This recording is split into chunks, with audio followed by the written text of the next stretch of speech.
So a challenge that I faced is being heard in meetings, so I did something about it.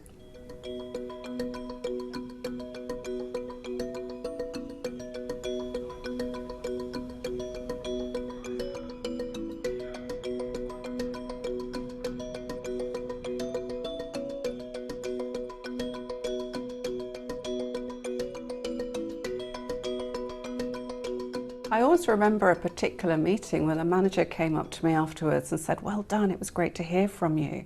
But what he didn't realise was how difficult it actually was for me to be heard in that meeting and in many meetings. You know, I'm one of very few females in the technology industry and very few black females in the technology industry. And so as I was walking away, I thought, what can I do about this? And I had a mentor back then, and so I spoke to her and said, how can I be heard more in meetings?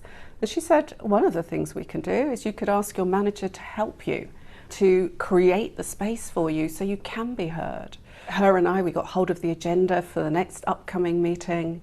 I went to him and I actually asked him to create the space around that particular agenda topic for me to be heard, which is exactly what he did. So he paused the meeting, said, "Let's hear from Pam on this topic."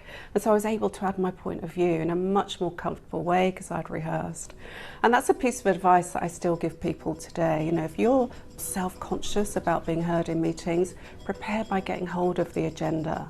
Rehearse what you're going to say. In fact, it's advice that I still continue to follow today.